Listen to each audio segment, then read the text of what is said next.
Bien, muy buenas noches. Bueno, muy buenas noches a todos. Bueno, darles la bienvenida a esta ponencia del día de hoy.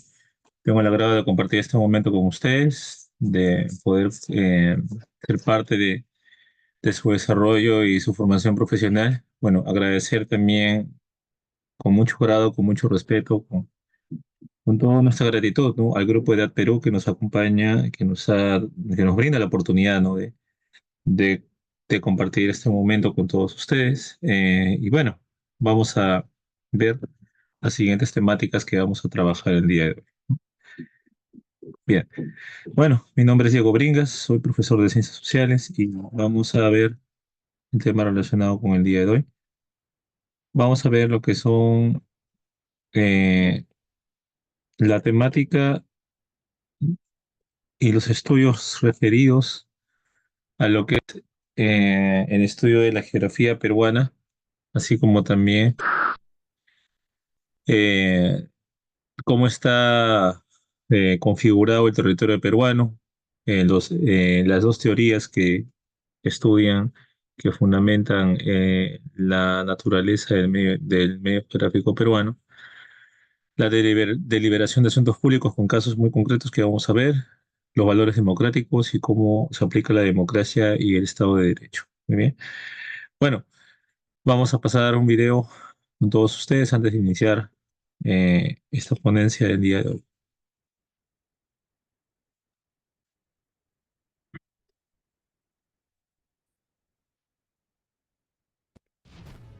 Hola a todos. Bienvenidos a este emocionante episodio. Somos tu canal de educación ambiental. Los invito a explorar la increíble diversidad geográfica del Perú a través de las 8 regiones naturales definidas por Javier Pulgar Vidal. Prepárense para un recorrido inolvidable. Antes de empezar, no te olvides de suscribirte y activar la campanita de notificaciones para no perderte de nuevos videos educativos interesantes. Empecemos. Teniendo en cuenta las referencias de Pedro Cieza de León con las 3 regiones del Perú, se ha propuesto más investigaciones como la tesis de las 8 regiones naturales por Javier Pulgar Vidal en el 2014 que utiliza datos del folclore, toponimia, clima, flora, fauna, productos límite, obras del hombre y datos del paisaje. A su vez considera la diferencia altitudinal y los nombres propios que adoptan los lugares geográficos, dentro de las cuales se encontraría patrones comunes de flora, fauna, clima entre otros. Estas 8 regiones son: Región 1, Costa. Región natural que se localiza entre los 0 a 500 metros sobre el nivel del mar. Tiene tierras que lindan con el mar en el lado occidental del declive andino. Región 2, Yunga. Región natural que se localiza entre los 500 a 2500 metros sobre el nivel del mar. Son tierras de clima cálido de valles y quebradas que trepan los Andes inmediatamente después de la Chala, y a los valles y quebradas de igual clima que se extienden en el declive oriental andino. Esta zona es conocida por su clima templado y su vegetación exuberante.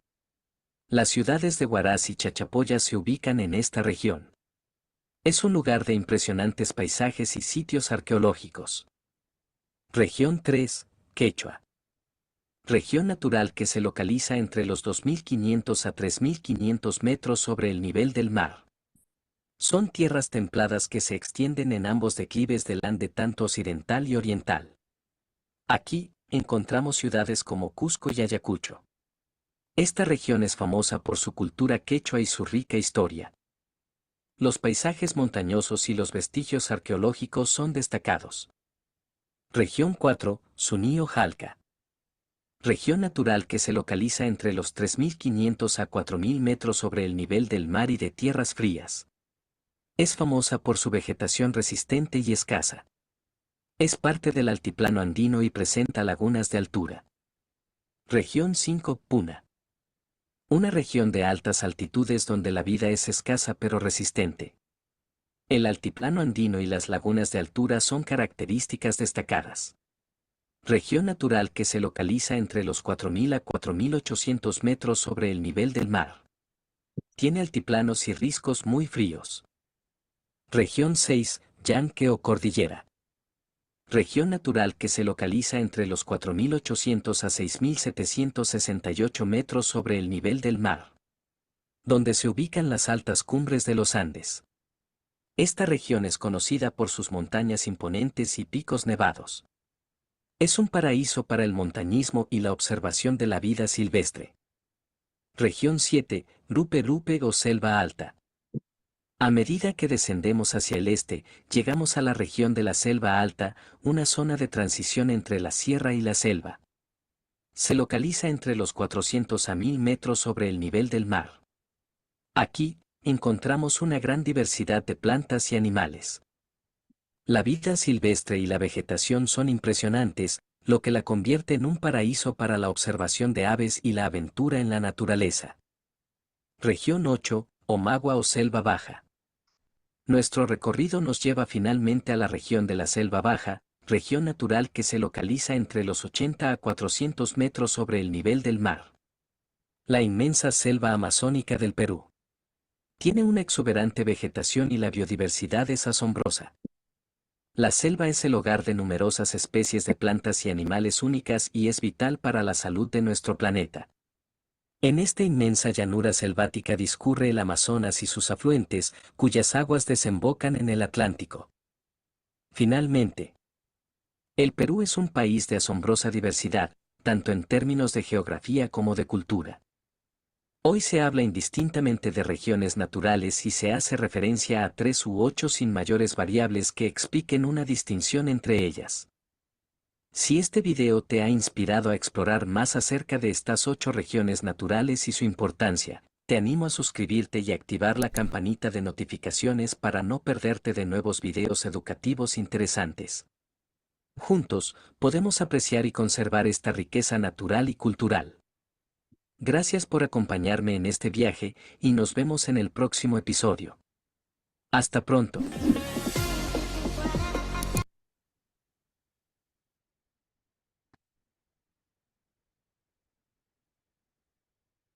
Muy bien, bueno, la complejidad sistemática que tiene el relieve peruano es muy variado. Sabemos que nosotros que la naturaleza peruana tiene una gran variación no solamente a nivel climatológico, sino también a nivel terrestre, y lo cual ha sido de gran impacto significativo para distintas actividades económicas que se dan en el Perú, ¿no? Especialmente aquellas actividades relacionadas con el sector primario. Otro aspecto que también podemos destacar es la altitud con que se va alejando y se va amoldando, ¿no?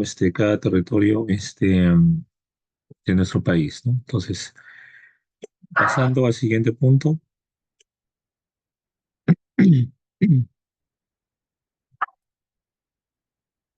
vamos a ver cuál es la definición o partiendo de lo que, de esta teoría, ¿no? Bien, hasta, hasta bien, solo hasta el siglo XIX y mediados del siglo XX se clasificó tradicionalmente tres macroregiones, el cual es la división regional tradicional que nosotros conocemos, que es costa, sierra y selva. Creo que a muchos de nosotros nos han enseñado de esa forma, ¿no? Incluyéndome a mí. Sin embargo,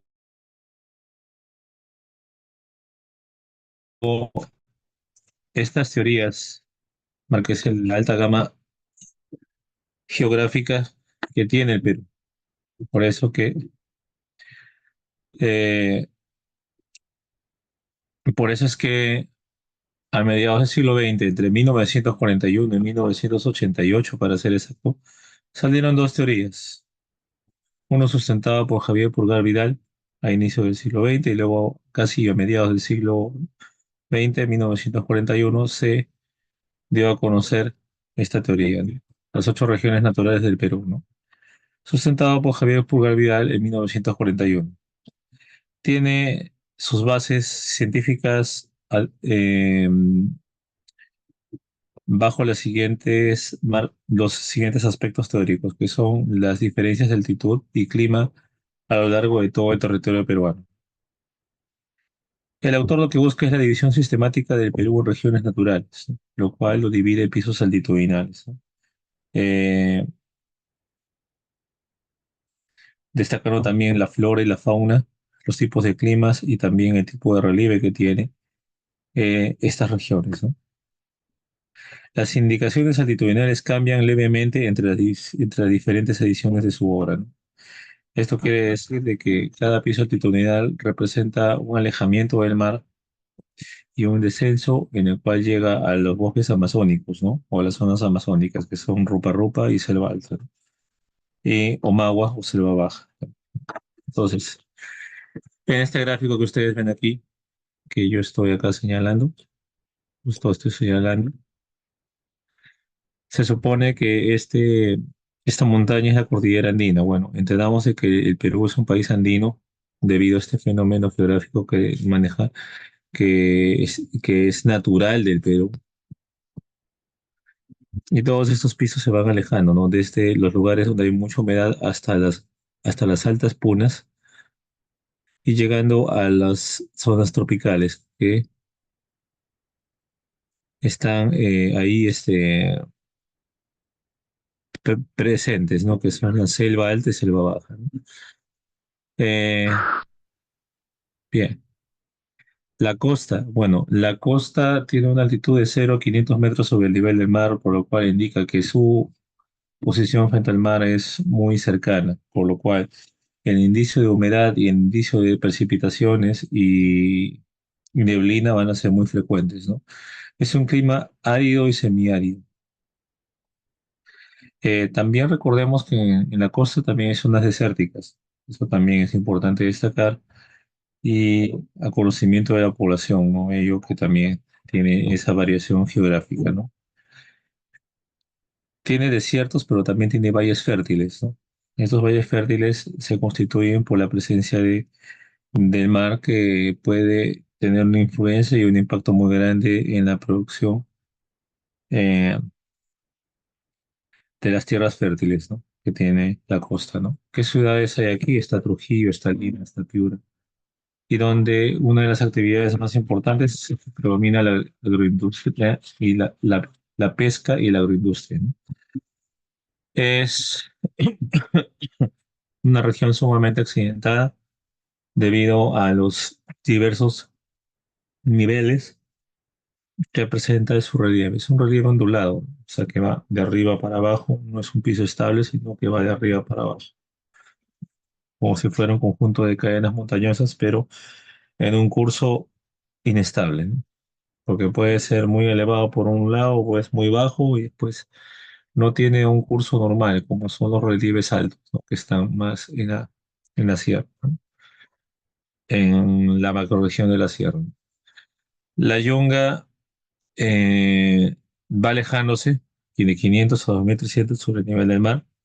Es un clima templado y a la vez cálido también. Es un clima templado, dividido entonces en dos categorías, que son la lluvia marítima y la yunga fluvial. Bueno, es una región con distintos valles interandinos. También los valles interandinos le dan una cierta característica y preponderancia de actividades de recursos naturales, ¿no? Que hay en esa parte del Perú, ¿no?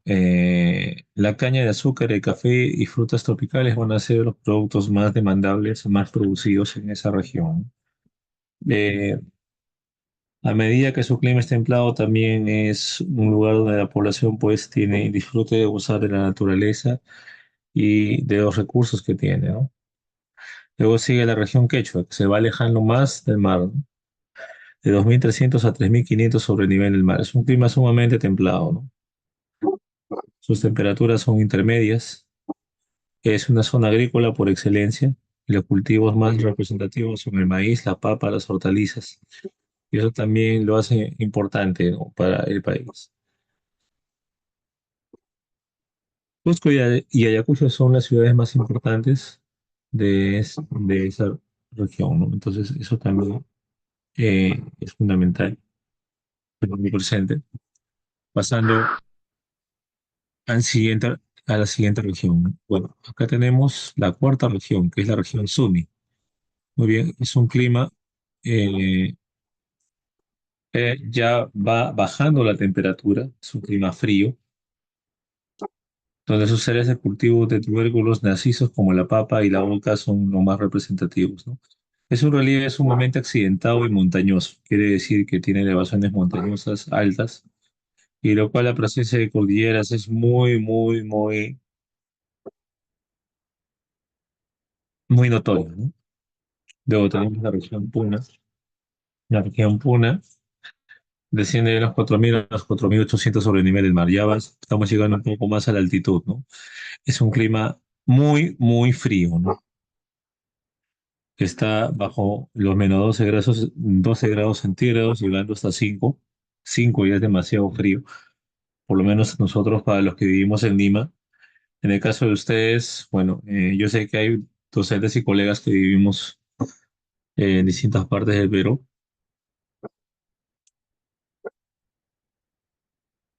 y las personas pues se adecúan a las variaciones climatológicas que hay también en cada región, en cada parte del Perú. Las características que tiene esta región es que hay la actividad muy preponderante es el pastoreo, ¿no? El pastor lo que hace es criar a sus ganados, ¿no? Las llamas, alpacas, las vicuñas, y también defiende mucho la vegetación del licho, ¿no? Es una paja brava, es una planta, ¿no? El licho, ¿no? Muy bien,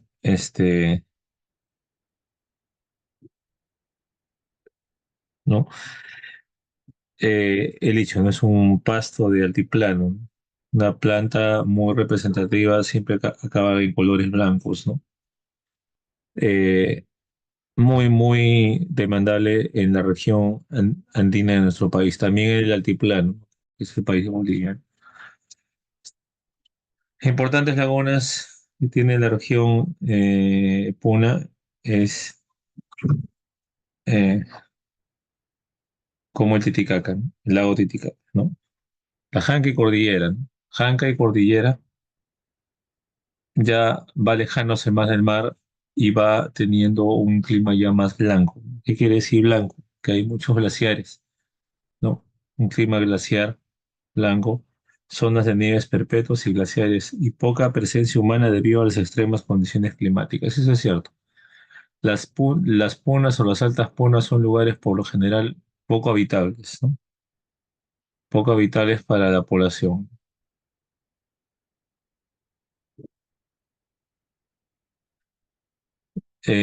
Ya es glaciar, quiere decir que ya va por debajo de los 0 grados centígrados, se convierte en estado sólido, ¿no? Muy bien. Este, Rupa Rupa o selva alta, ¿no?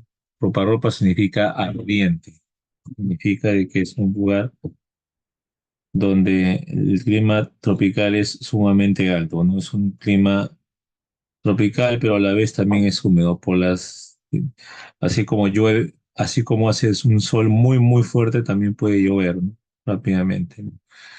Las características de esta región es que son montañosas, ¿no? Son selvas montañosas con alta biodiversidad, donde hay distintas especies, donde las personas que quieran visitar esos lugares pues tienen que hacerlo con ayuda de un guía, ¿no? Eh, Importantes ríos como el Guayaga, el cultivo del café, que es muy importante, el té, la producción de té y la explotación de madera, ¿no? Que también lo hace muy peculiar, muy representativo. Y bueno, tenemos por último Omagua en esa región, ¿no? 80 a 400 metros sobre el nivel del mar, ¿no? Curioso que también hay presencia de oxígeno a mayor abundancia en la selva, ya que como son regiones amazónicas, las regiones amazónicas por lo general están rodeados por el mar y tiene una cadena de ríos que le permite también ellos a disfrutar este recurso. Es un clima sumamente tropical, es el clima más caluroso que hay en nuestro país, que es la región Omagua. Omagua significa región de los peces de agua dulce, ¿no? Muy bien. Actividades importantes hay la recolección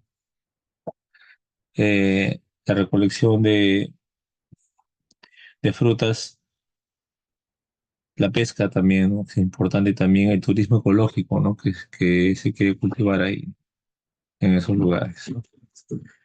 Eh, Podemos destacar, bueno, ya, ahora vamos a ver la teoría de las 11 ecorregiones en este momento. Se lo voy a pasar como material audiovisual para hacer las cri- los comentarios y los puntos de vista expuestos, ¿no?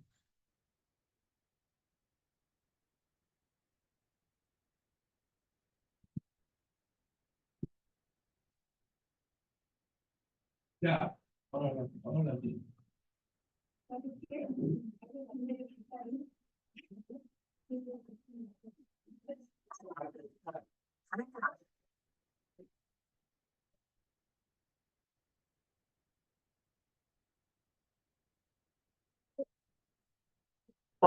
Diversidad ambiental, el Perú cuenta con 11 ecorregiones.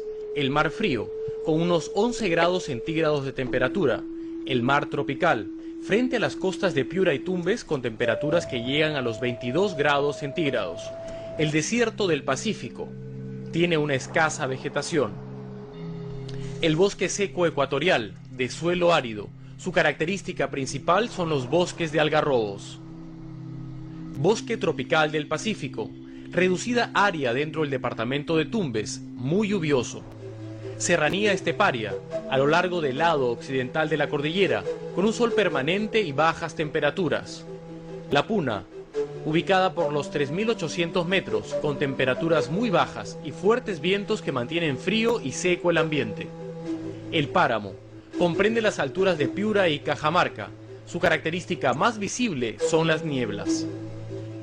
Selva alta o de las yungas, es todo el flanco oriental de los Andes, con un clima cálido y templado, además de fuertes lluvias.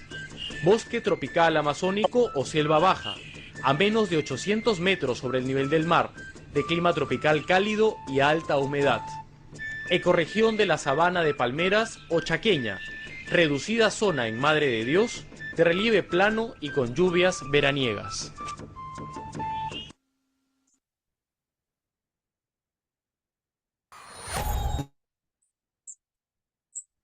Bien, bueno, aquí vemos distintas situaciones que vemos dentro de lo que es el estudio de la geografía peruana. Una vez que salió la teoría de Antonio Brown, una, no ha habido una para, por decirlo así, respecto al estudio de la ciencia, respecto al estudio geográfico de nuestro país, ¿no?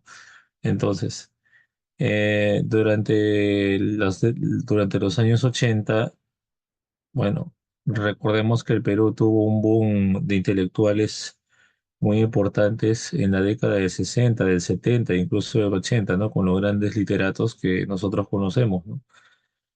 Que ahí salieron, bueno, grandes escritores como Ribeiro, salió también eh, Alfredo Bryce Echenique y otros representantes de la literatura peruana, pero también aparecieron científicos, ¿no? O arqueólogos e historiadores, entre ellos el geólogo Antonio Brand, ¿no?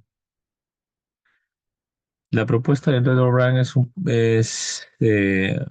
muy variada por su clasificación, ¿no? Está basada más que todo en la biodiversidad y características ecológicas que tiene el Perú, el Perú, ¿no?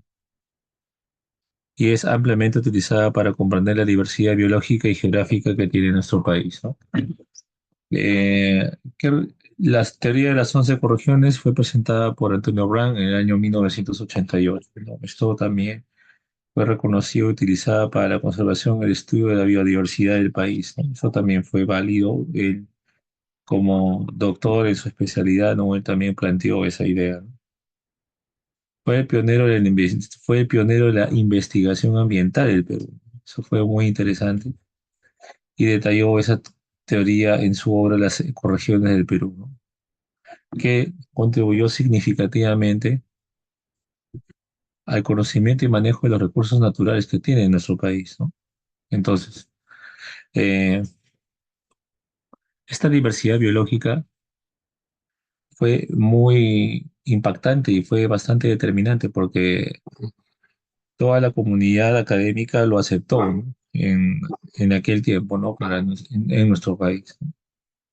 Tenemos en la primera de las 11 ecorregiones el mar frío de la corriente peruana.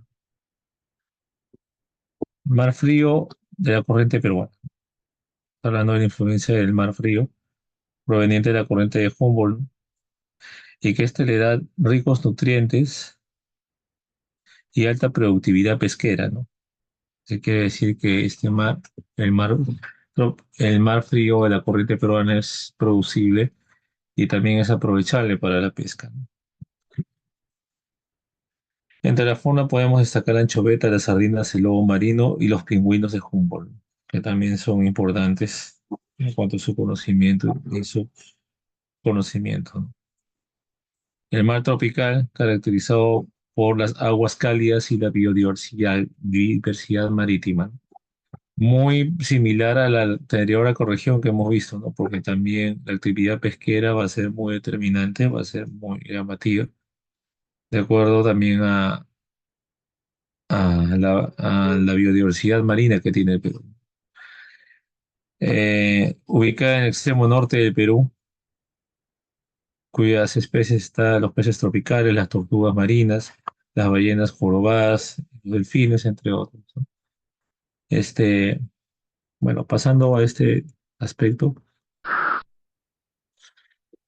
pasamos al desierto del Pacífico. ¿Por qué se le dice desierto del Pacífico? Porque hay zonas arenosas donde no hay existencia de mar, ¿no? O sea, zonas desérticas, ¿no? Es un clima árido con escasas precipitaciones, quiere decir que no son lluvias frecuentes, ¿no? No va a haber lluvias, ¿no? Entre la flora y la fauna hay distintas variaciones, ¿no? Como las plantas adaptadas a la sequía, el zorro costeño, también están las aves guaneras y también las lagartijas, ¿no? Entre la flora y la fauna. Bueno, bosque seco ecuatorial, ¿no? Clima semiárido, o sea que no hace tanto calor, pero tampoco hace tanto frío, con una estación lluviosa corta y un largo periodo seco. Mire, hay sequías por buen tiempo, ¿no? El grado de calor que tiene estas regiones en sus temporadas, ¿no? También está en los algarrobos, los ceibos, el venado y los osos hormigueros, ¿no? Que también esos animales pues se alimentan de esas especies para poder sobrevivir, ¿no? Bosque tropical del Pacífico, ¿no?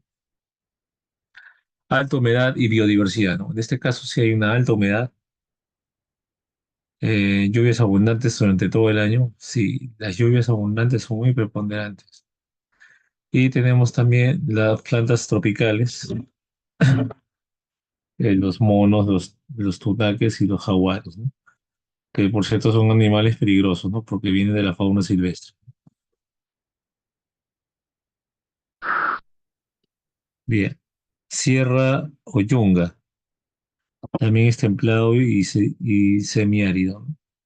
Se extiende por los valles interandinos y esto también trajo un gran impacto para la sociedad peruana. Eh, Flora y fauna, frutales como la chirimoya, los cultivos como el café, el cacao y las aves endémicas, ¿no?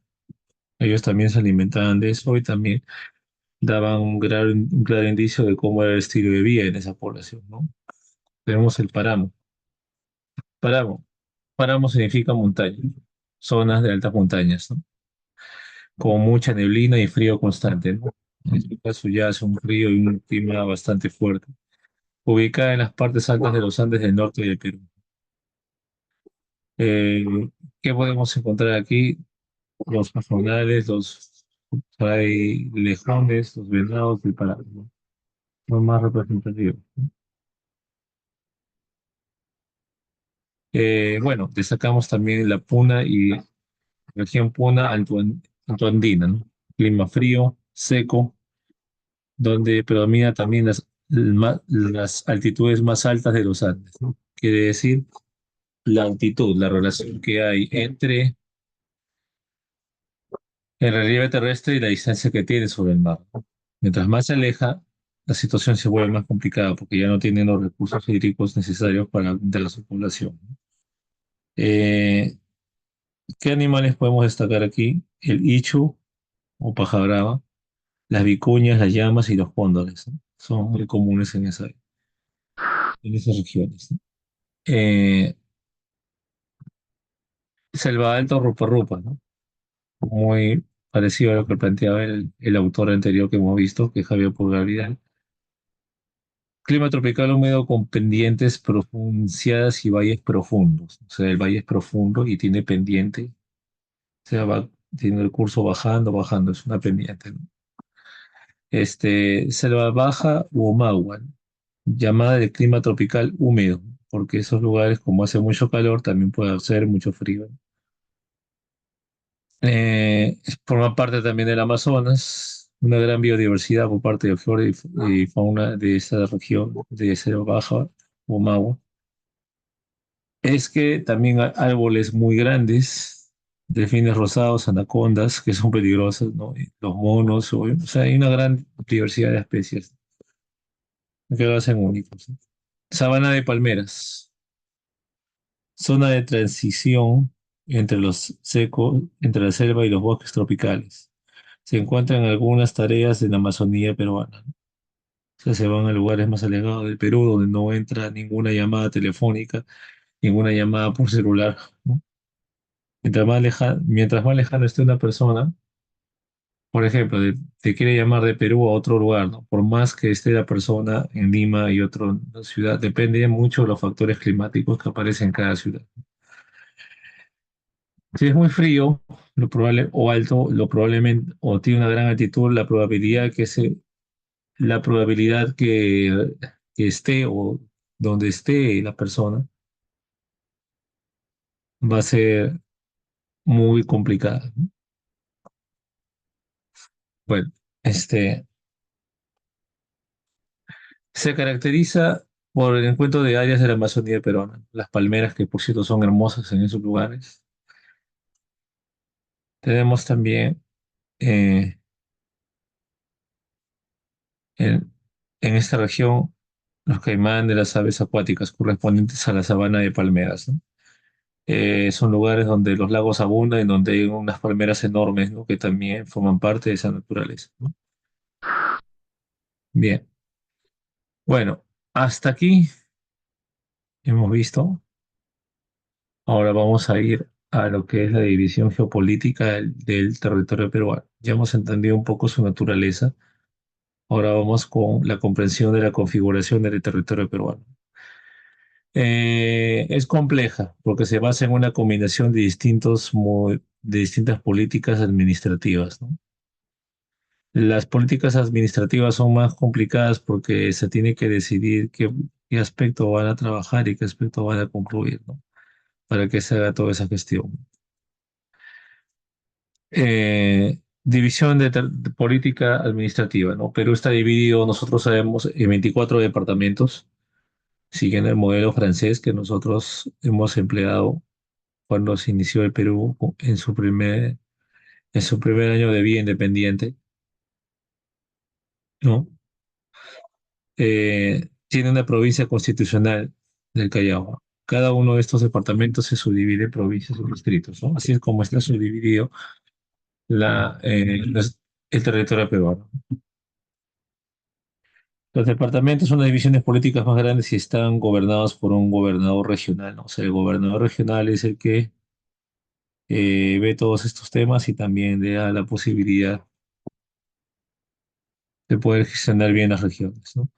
Eh, Dentro de cada departamento, las provincias son unidades administrativas menores, ¿no? Cada uno con su propio alcalde y consejo provincial, ¿no? Muy bien. Los distritos también se mueven y se subdividen, ¿no? Que son las unidades administrativas más pequeñas, ¿no? gobernados por alcaldes, ¿no? Que son sus superiores, ¿no? Regiones autónomas, ¿no? Desde el 2002, o sea, ya 22 años atrás, se estableció la creación de gobiernos regionales para fomentar la descentralización. Descentralización, que es importante, ¿no? Para que las oportunidades de desarrollo vayan equitativamente con toda la población y así se evita una sobremigración en una metrópoli. También tenemos que cada región autónoma también tiene distintos servicios, ¿no? Como salud, educación, desarrollo económico. Estamos también ligados a lo que es la delimitación geográfica que tenemos con nuestros vecinos, nuestros países vecinos, ¿no? Que son Ecuador, Colombia, está también Chile, está también Brasil, ¿no? Está Bolivia. Todos esos departamentos tienen también su jurisdicción, ¿no? Incluso si comparamos el mapa del Perú del siglo XIX, van a darse cuenta que hemos perdido gran parte del territorio noreste debido a los tratados de rectificación y establecimiento de fronteras, ¿no? Que tuvimos a lo largo de muchos años. Este, ver aquí. Bien, tiene tres vertientes hidrográficas, lo cual explica bien cómo es perdón, cómo, cómo es la sistematización del mar peruano. Tenemos tres vertientes grandes, la del Pacífico, la del Amazonas o el Atlántico, como quieran llamarlo, y también tenemos la vertiente de Titicaca. La vertiente del Pacífico drena hacia el Océano Pacífico, ¿no? O sea, quiere decir que sus ríos son de pendiente fuerte, pero son ríos cortos, ¿no? Generalmente son estacionales, ¿no? Eh, de la cuenca del Amazonas también drena hacia el río Amazonas y finalmente el Océano Atlántico, ¿no? Estos ríos que están en esa zona, sí, a comparación de lo que hemos visto anteriormente,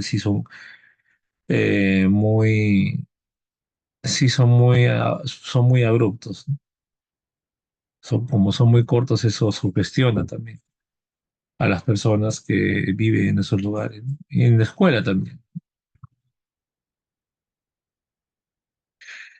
En la vertiente del Amazonas también incluye ríos y lagos caudalosos, ¿no? Eso también hay que tener en cuenta, ¿no? El caudal de esos ríos pues es muy variable, ¿no? Y tiene una gran sistematización para entenderlo. Vertiente del Titicaca. Drena hacia el lago Titicaca en la cuenca endorreica más importante de los Andes, pero eso sí es cierto. Es la cuenca endorreica más importante, la más importante de todo el continente.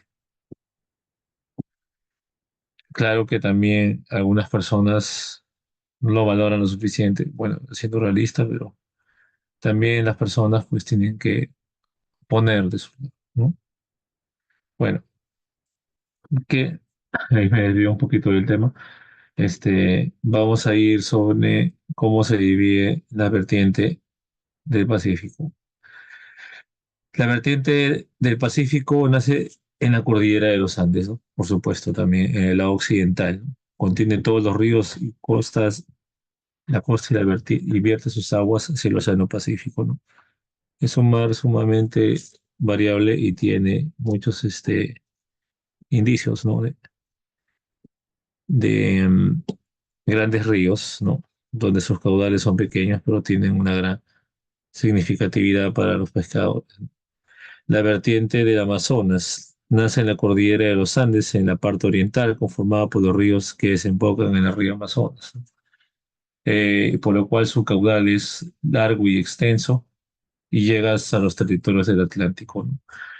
La vertiente de Titicaca, sí limitada por la cordillera occidental y oriental de los Andes, conforma por todos los ríos que desembocan en ese lago, ¿no? Son regiones de agua dulces que van conectándose y relacionándose entre sí. Muy bien. Eh, ¿Qué más podemos destacar aquí? Los, eh, las zonas geoeconómicas, ¿no? Geoeconómicas, como dice su nombre, geoeconómicas, ¿no? Bueno. Las divisiones geoeconómicas o macroregiones tiene divisiones, está basado en la división tradicional que yo les dije anteriormente, costa, sierra y selva, ¿no? La costa es para estas regiones geodinámicas son agrícolas y son pesqueras, importantes para las actividades industriales y comercio. Si bien tiene su ventaja, pero también su desventaja es si es que las personas saben cuidarse correctamente porque saben que pasar por vehículos o por situaciones complicadas puede haber accidentes, ¿no? La sierra predomina la agricultura y la subsistencia, la agricultura de subsistencia y la minería, ¿no? Bueno, eh, la actividad minera. La actividad minera es una actividad muy preponderante en el país, ¿no? En lo cual también tiene un ingreso per cápita muy importante para la sostenibilidad financiera que tiene el Perú. Por eso que la sierra es muy importante, no solamente por su gran actividad, por su gran actividad y gestión agrícola, ¿no? Sino también por la producción minera, ¿no? Claro que estas dos actividades deben tener una correcta gestión y una política ambiental muy, muy cuidadosa, ¿no? Y muy minuciosa, ¿no? Luego tenemos la selva, que es rica en recursos naturales y una gran biodiversidad, pero también tiene los recursos naturales más demandables que hay en el país, que es el petróleo. Eh, ¿Qué más podemos destacar de esta región? Con una creciente actividad turística y una conservación grande, ¿no? O sea, tiene una actividad turística muy grande y que también tiene un gran cuidado ecológico y también está protegido por un sistema de leyes que es importante para el desarrollo y protección eh, de las áreas naturales protegidas, ¿no? Bueno, las áreas naturales protegidas, ¿no? Eh, Son un conjunto de políticas o de medidas legales también que tienen la misión de poder proteger las áreas naturales en los diferentes ecosistemas y regiones del país, ¿no? Está dirigido y administrado por el Servicio Nacional de Áreas Naturales Protegidas por el Estado, ¿no? El CERNAP, ¿no?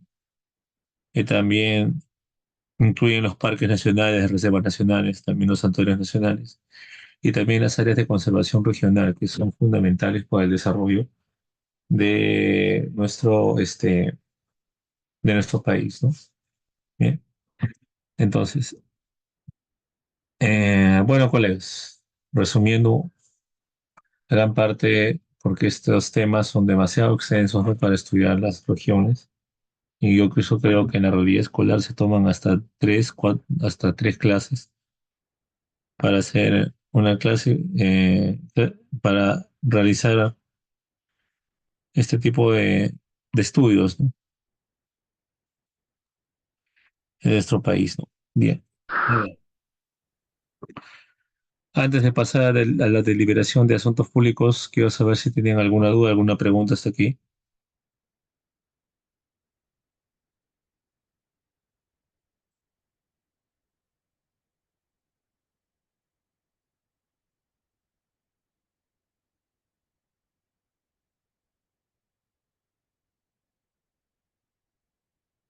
Ya, entonces a 9 preguntas vamos a continuar con la deliberación de asuntos públicos. A ver,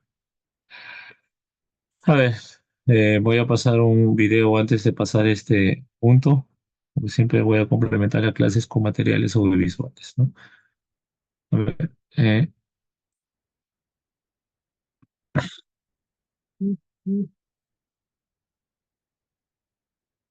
la deliberación sobre asuntos públicos también es una manera de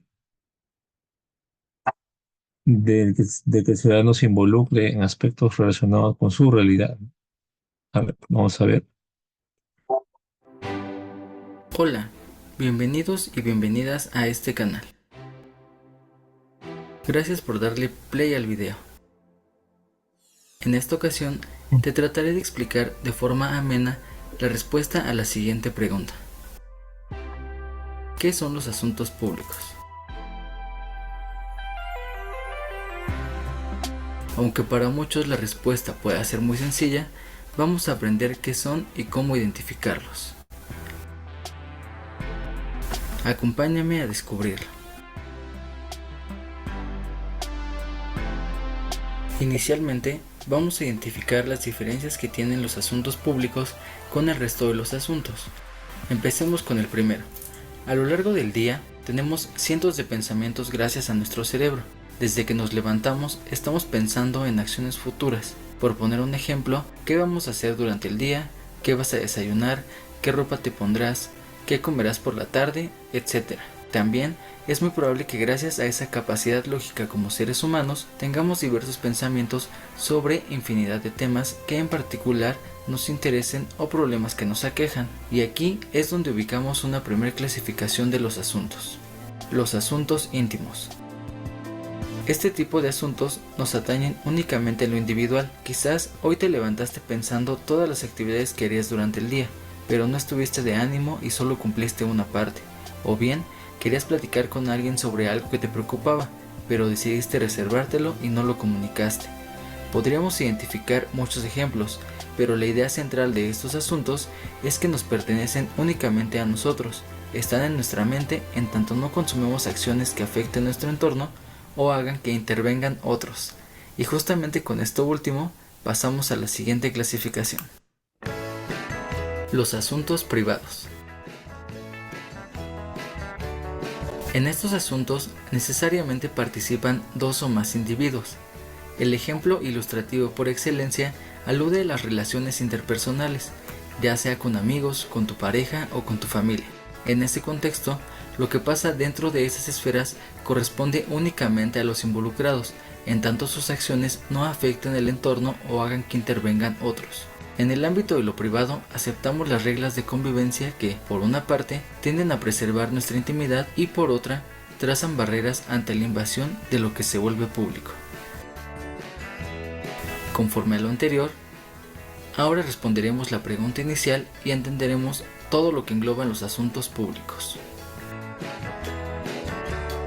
En este tipo de asuntos, todos los seres humanos participamos, nos preocupamos y nos ocupamos. La esfera pública está regulada por el poder político. Nuestros gobiernos son los encargados de proveer los servicios básicos, así como de dirigir y atender los asuntos de interés general, administrar los recursos públicos, garantizar nuestra seguridad y protección de los derechos humanos, por mencionar algunos. Los asuntos públicos pueden focalizarse desde problemas de servicios en nuestra pequeña comunidad como el alumbrado público, la regulación del transporte, las vías de comunicación, la pavimentación de los mismos, el servicio de recolecta de basura, entre otros más, hasta temas de interés mundial como el calentamiento global. Al ser asuntos que nos incumben a todos, la participación ciudadana se vuelve relevante, ya que organizándonos podemos difundir las necesidades y prioridades de nuestra sociedad y proponer soluciones a los problemas, sea cual sea el país donde vivas. También hay que entender que la vida pública está regulada por muchas normas jurídicas. Te sorprenderá saber cómo casi para todo existe una norma. Esas directrices trazadas por los gobiernos establecen reglas de conducta bilaterales y regulan pautas sobre diversos temas. Asimismo, concurren normas morales, las cuales orientan la conducta de las personas con el propósito de asegurar una adecuada convivencia social. En conclusión, hay que entender la interacción continua de las tres clasificaciones de asuntos con una mirada ética, es decir, el secreto de lo íntimo y el valor de lo privado se complementan con los asuntos públicos de lo político. Este último entonces no constituiría una amenaza, sino por el contrario, debería ser un instrumento de protección de lo íntimo y lo privado. Y entender que justamente en el espacio público, nuestras acciones y las acciones de los demás convergen entendiéndonos como sociedad en pro del bienestar general. Eso es todo por esta ocasión. Nuevamente gracias por darle play a este video. Espero que la forma de abordar este tema tan importante haya sido de tu agrado. y principalmente que les haya ayudado a entender qué son los asuntos públicos y la relevancia de los mismos.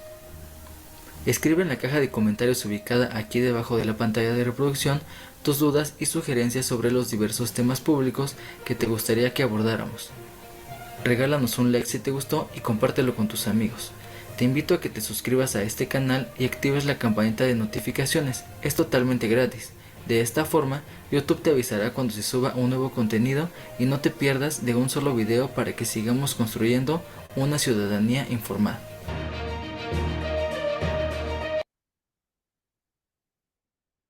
Muy bien.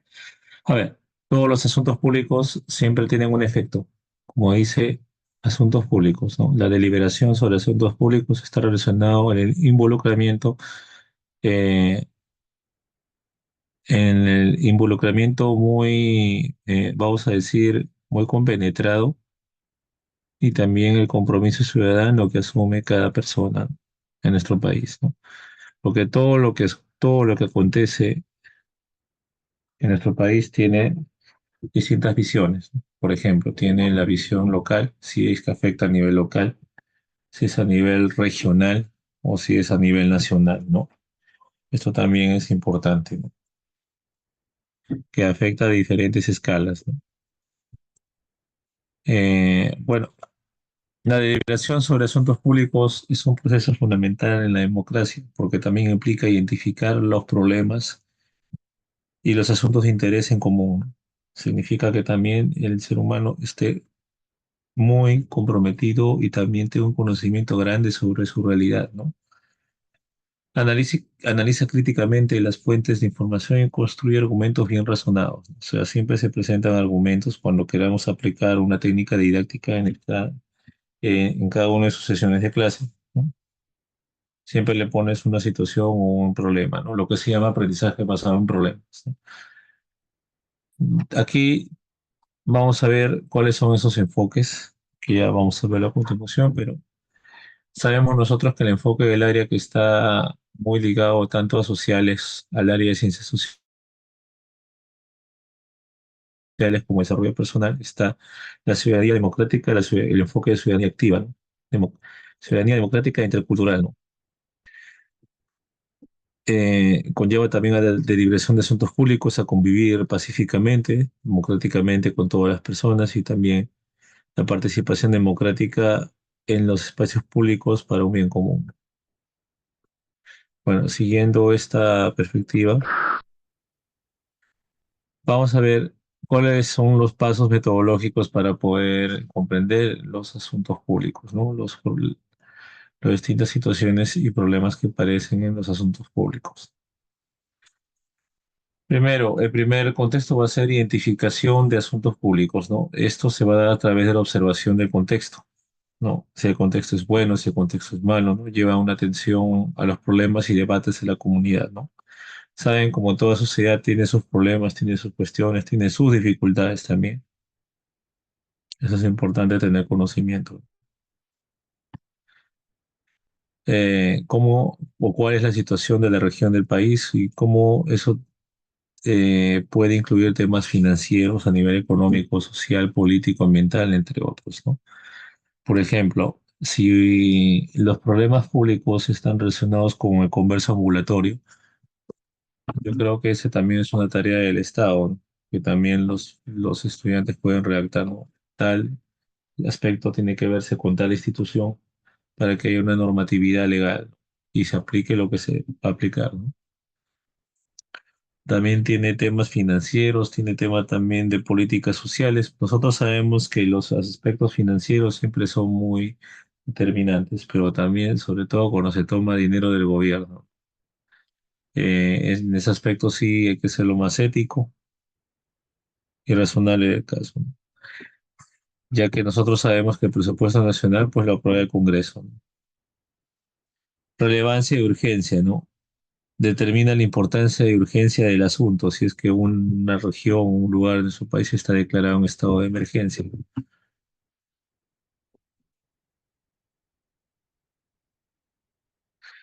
Por ejemplo, ¿quiénes son los afectados o cuáles son las consecuencias si no se abordan? Por ejemplo, ¿quiénes son los afectados? Esa es una pregunta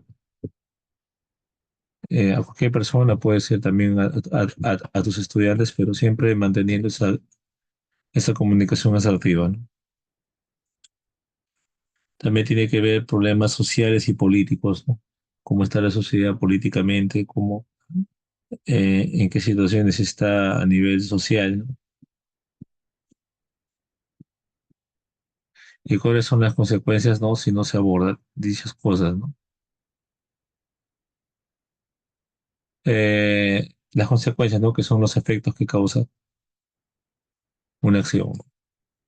También están las fuentes diversas, ¿no? Por ejemplo, tenemos también para conocer los asuntos públicos algo muy fácil que hacen las personas. En mis tiempos, y estoy seguro, en los tiempos de ustedes, se compraba periódico comúnmente, ¿no? Eso todavía no se ha perdido. Hay gente que compra periódico. Ahora la gente que prefiere ir a su WhatsApp, ir a su Facebook, ¿no? A su Twitter, ¿no? A ver las noticias que pasan, ¿no?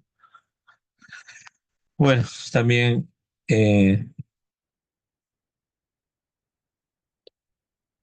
está también los informes gubernamentales que da nuestro gobierno, nuestro país, organizaciones no gubernamentales, las ONG que se encargan de labores sociales y voces de la comunidad, ¿no? Para poder tratar ya asuntos más relevantes con respecto a índices económicos de pobreza y lucha por los derechos humanos, ¿no? Luego tenemos la problematización del asunto público. Ojo que la problematización es un aspecto muy importante en el estudio del desarrollo personal y ciudadanía. Primero, definir claramente el problema. El problema quiere decir que el estudiante tenga una idea clara de lo que está pasando y lo que quiere proponer, ¿no? Por eso ahí sirve la definición del problema. ¿Qué está sucediendo? ¿Quiénes son los involucrados? ¿Dónde ocurrió? ¿Por qué se dio? ¿No? ¿Quiénes están involucrados? Está sucediendo? O sea, ¿qué es lo que pasa? ¿No? Eso también. ¿Por qué es un problema? ¿No? Eso también se aborda, ¿no? ¿Por qué es considerado un problema las situaciones que viven las personas en ese contexto? También tiene que ver mucho con la evolución de la gente, dónde ocurrió y por qué es un problema, ¿no? Bueno, el contexto histórico-social comprende el contexto histórico netamente histórico, donde hay aspectos sociales y económicos que es incumbencia de las personas que viven en esos lugares. Cómo ha evolucionado, por ejemplo, tenía un ejemplo de la nave o de la persona que, bueno, por ejemplo, teniendo en cuenta de una persona pues que quiere saber cuál es su realidad, ¿no? Por ejemplo, ¿qué factores han contribuido en su existencia? Recuerden que cada evolución siempre pasa por procesos, ¿no? Cada evolución pasa, cada evolución se da, pero también se modera, ¿no? A causa de acción del ser humano. Perspectivas múltiples, ¿no? Esto también es importante, ¿no? Ver los puntos de vista de cada persona, ¿no? Para entender la complejidad del problema, ¿no? Eso es importante. Cómo ver el problema de diferentes grupos sociales o políticos, ¿no? Eso es muy difícil de determinar, pero no difícil. A ver, acá tenemos tres casos. Por ejemplo, en estos tres casos están los asuntos públicos relacionados con las vivencias de los niños. Las vivencias de niñas y niños y adolescentes, ¿no? Por ejemplo, tenemos también fenómenos que se dan, ¿no? Por ejemplo, los estereotipos, que está ligado mucho con el prejuicio. Está también la discriminación por género, etnia, rasgo físico. Eso habla de casos de discriminación que ya son totalmente antiéticos, ¿no? También hay violencia sexual y familiar, trabajo de menores, ya que son casos muy graves, ¿no? Que eso también es de interés de asunto público de las personas, porque lo que se busca es una ciudadanía armónica, ¿no? Y que más trayendo paz a nuestra gente, también paz a nuestro lugar, ¿no? El uso de la tecnología, internet y las redes sociales, eso también es importante que hay que enseñar a la gente sobre ciudadanía digital y sobre todo brindar el acceso a Internet a las personas, ¿no? También la sexualidad responsable en los adolescentes, ¿no? También son asuntos de interés público. ¿Por qué es asunto de interés público? Porque eh, décadas anteriores hubo casos, ¿no? De muchos jóvenes adolescentes que fueron padres prematuros, fueron mamá y papá prematuros, ¿no? Entonces han tenido que tomar otras decisiones, ¿no? Eso también es un tema de importancia para el gobierno peruano, ¿no? Para todos nosotros, ¿no? Entonces, también tenemos asuntos públicos relacionados con la cultura escolar, ¿no? Por ejemplo, el maltrato en la institución educativa, lo que vendría a ser el bullying, violencia entre pares, y organización estudiantil, ¿no? Tiene que ver mucho con la organización y el compromiso estudiantil frente a su sociedad, construcción de normas y acuerdos en las instituciones educativas, ¿no? Para que se establezcan acuerdos que puedan ser razonados y que puedan ser llevados a cabo. Derechos de los niños y niñas y adolescentes, ¿no? En las instituciones, ¿no? Eso que también la de MUNA y otras instituciones pues protegen es los derechos de los niños y de las niñas, ¿no?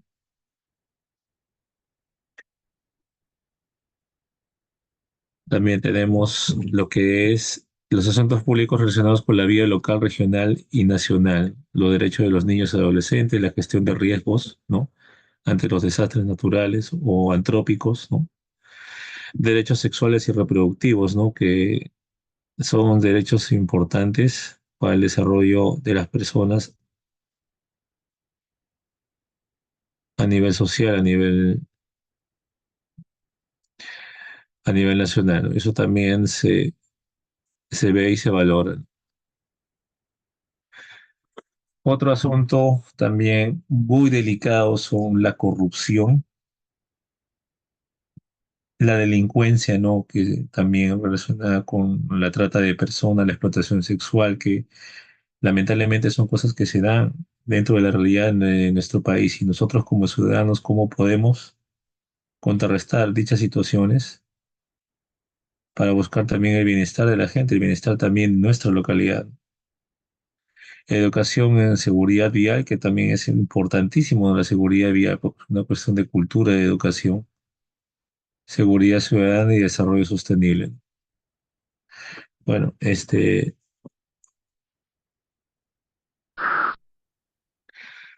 vamos a ver los análisis de críticos de fuentes, ¿no? La evaluación de la credibilidad, si es que el asunto público tiene una credibilidad, eso también está examinado por autores. Puede ser autor o la institución, si es que él escribe una institución determinada. Si es un estudio de un caso de lo que pasa en la realidad. También, propósito y objetividad, ¿no? Analizar el propósito y la objetividad del caso, ¿no? Es informativo, persuasivo, comercial o está sesgado, ¿no? Por ejemplo, eso pasa mucho. Por ejemplo, las noticias que pasan en los periódicos o en las redes sociales para hacer cortina de humo sobre una situación grave que pasa en el país, ¿no? Es un ejemplo, ¿no? También, evidencia y referencia, ¿no? Está ligado a los estudios y referencias a las fuentes confiables, ¿no? Por eso es que los estudiantes debemos siempre inculcar que puedan buscar de fuentes confiables, ¿no? Y dejar de lado esa tradición del Wikipedia, del Rincón del Vago, de esas monografías.com, ¿no? Que también muy importante es contrarrestarlas y que el estudiante pues pueda también saber investigar. Comparación de fuentes, ¿no? Hay que ver lo que son el estudio de fuentes, ¿no? Que pueden ser múltiples para que se obtenga una visión completa, ¿no? Por parte de la persona que quiere leer, ¿no? También incluye medios de comunicación, estudios académicos, informes de las ONGs y documentos oficiales, ¿no? Que esto lo hacen personas especialistas en ese área. Consistencia y discrepancias, ¿no? Hay consistencia y discrepancias entre las fuentes y lo hay, eso es cierto, porque no todas las fuentes van a ser iguales. Las fuentes tienen un valor importante, pero también tienen un significado importante, que es eh, combatir las diferencias, ¿no? Y también ser tolerante ante las discrepancias y las maneras de pensar de cada ciudadano. Actualidad también es importante porque asegura que la información esté actualizada, ¿no? Y los problemas públicos también pueden cambiar radicalmente o rápidamente, ¿no? Ya la información pues puede ser engañosa en algunos aspectos, pero también son importantes en cada aspecto.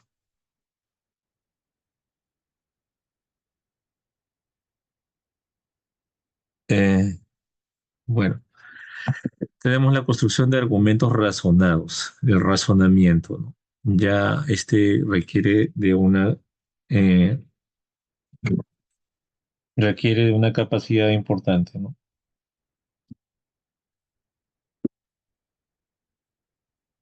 A ver, eh,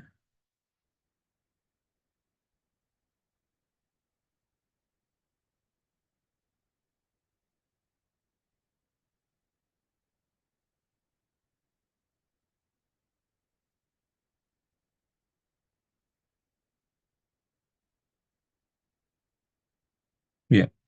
Eh, Tesis clara, ¿no? Significa la afirmación o lo que se quiere sustentar, ¿no? Esto lo pueden trabajar con estudiantes de secundaria más, en un nivel más avanzado, ¿no? Cómo defienden ellos su postura frente a una situación determinada.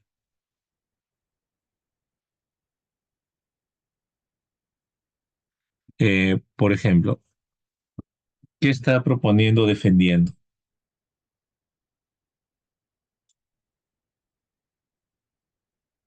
Eh, a ver, para poder defender una tesis, primero defiendes una idea, ¿no?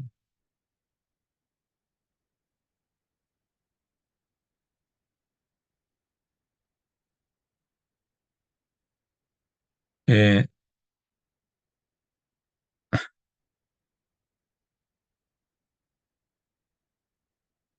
Bien, entonces esa es la propuesta que se está proponiendo defendiendo. Siempre por una tesis se defiende la idea, ¿no? Y eso también es importante, ¿no?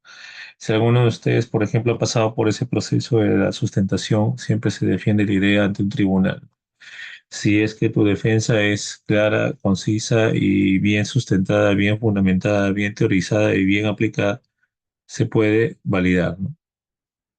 Para eso existe una evidencia sólida, ¿no? Porque toda una tesis se apoya de evidencias sólidas y relevantes también. Por ejemplo, estudios de casos, estadísticas, testimonios, si es que son investigaciones cualitativas, ¿no? O datos históricos, ¿no? Hay un proceso también de razonamiento lógico, ¿no? Conectado a poder explicar la conectividad de la evidencia y la tesis. O sea, si la evidencia y la tesis es clara y explica cómo la evidencia respalda su afirmación. Eso es importante. Eh, Algo muy común que ocurre a veces cuando no hay una buena construcción teórica, toda la investigación puede caerse. Por eso es importante enseñar a los jóvenes ese criterio, ese aspecto, ¿no? Hay también de contraargumentos, ¿no? Esto identifica posibles contraargumentos o perspectivas opuestas, ¿no? De acuerdo a ello, ¿no? ¿Qué dirían aquellos que no están de acuerdo con tu tesis, ¿no? Eso es importante. Muestra por qué tu tesis es más considerable, ¿no? O sea, y convincente, ¿no? Tiene que ser convincente y válido, ¿no? Bueno, la claridad y la coherencia, ¿no? Tiene que ver mucho, que tener un lenguaje claro, accesible. Eso también es importante, que evite barbarismos o jergas técnicas innecesarias, ¿no? Términos técnicos innecesarios. Eh,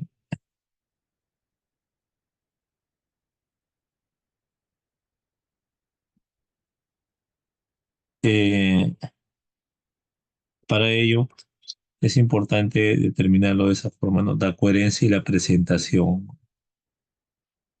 Asegurarse que el argumento fluya lógicamente de un punto de vista a otro, ¿no? Cada sección debe aprobar y construir sobre la anterior. Eh, Bien, hasta aquí. ¿Alguna duda, alguna pregunta, por favor?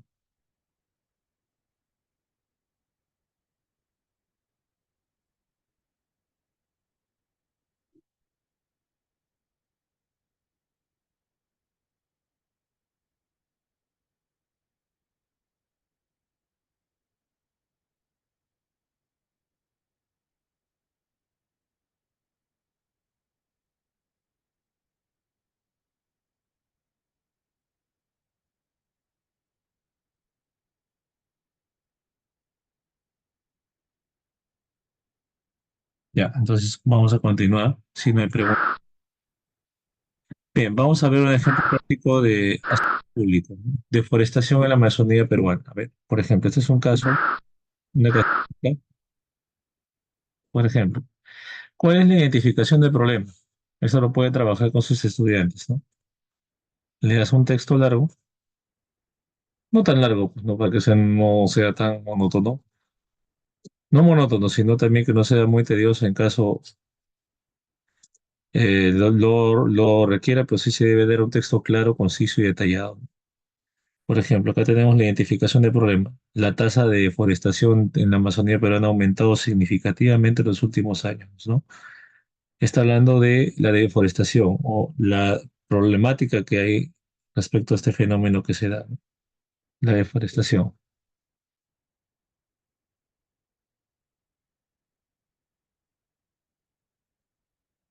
Bueno,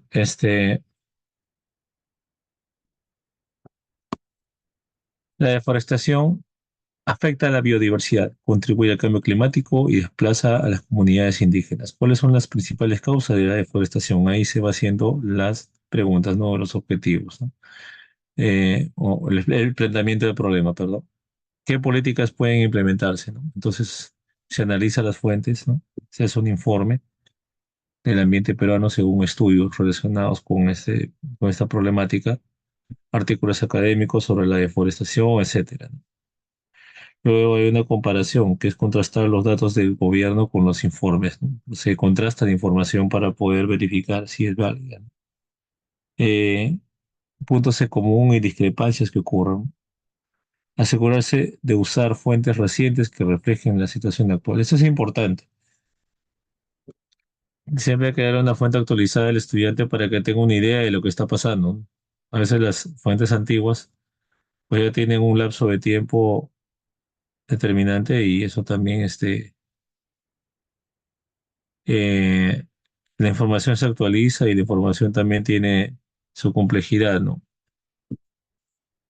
Eso también es importante, ¿no? Explicarle al estudiante. Las fuentes antiguas pues ya pasaron, ¿no? De- y tienen ese efecto, esa forma, ¿no?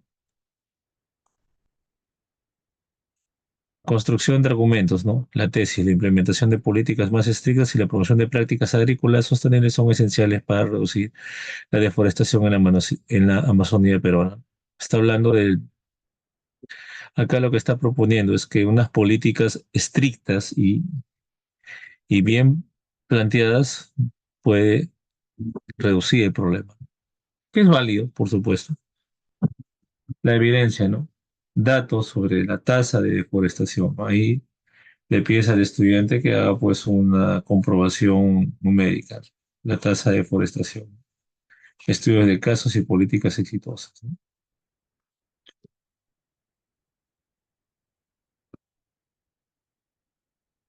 O los testimonios, ¿no? En caso que sea una investigación cualitativa. Y contraargumento, considera perspectivas de las empresas madereras agrícolas, argumentos por qué las prácticas sostenibles pueden ser beneficiosas a largo plazo. Eh, las prácticas sostenibles, se está hablando de la práctica de desarrollo sostenible puede reducir este problema, ¿no? Y acá en la tesis está hablando de las políticas estrictas, ¿no? Ahí hay un choque de ideas, ¿no? Bien, entonces, este enfoque sistemático asegura una deliberación bien fundamentada y coherente sobre los públicos, ¿no? Bueno, a ver,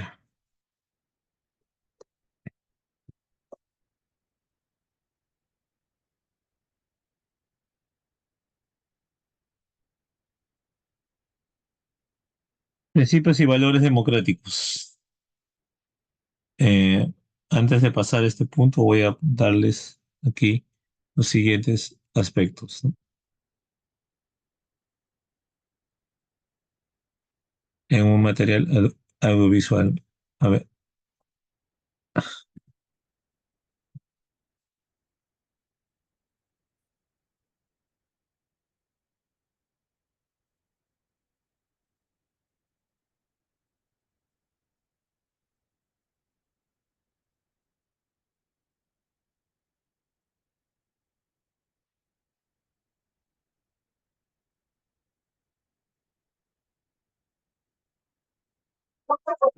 Formación cívica y ética, lección 5. Responsabilidad ciudadana. Características de la democracia. Principios y valores de la democracia. Ya has visto un poco de lo que es tu presente como adolescente y puedes observar que muy pronto serás un adulto. Para ejercer tu ciudadanía responsablemente, necesitas conocer cómo funciona el sistema en el que estamos inmersos, un modo de gobierno democrático, pero antes de ver sus características es necesario que conozcas los fundamentos de este modelo, los derechos humanos como fuente de valor. Si la democracia ha sido un modo de gobierno casi en todo el mundo, es gracias al valor que se le ha brindado al individuo por el solo hecho de existir. Para garantizar el respeto a nuestra persona es que fueron plasmados los derechos humanos, los cuales no distinguen cultura ni frontera y deben ser respetados de forma universal por el simple hecho de haber nacido. Destacan dignidad humana, derecho a ser respetado y valorado como ente individual, con nuestra ideología y apariencia. Autonomía. Se refiere a poder tomar nuestras propias decisiones mientras contemos con las facultades legales para hacerlo. Libertad individual. Lleva a construir nuestra propia identidad y ejercerla en plenitud, trasladarnos sin ocultarla. Convivencia democrática. Implica poder vivir en un ambiente de tolerancia y diversidad, sin peldaños sociales por raza, religión, economía, idioma, etc. Respeto a la diversidad cultural. Es la aceptación de prácticas y ejercicio de la cultura ajena, comprender su contexto y sus motivos. Justicia social. Es la aplicación del marco legal, las leyes, sin distinguir ninguna característica cultural que impida a alguien gozar de sus derechos o que de otra persona pueda evadir sus responsabilidades. Responsabilidad ciudadana. La idea de tener un sistema democrático es que exista una búsqueda de igualdad ante la ley y de oportunidades para todos los ciudadanos.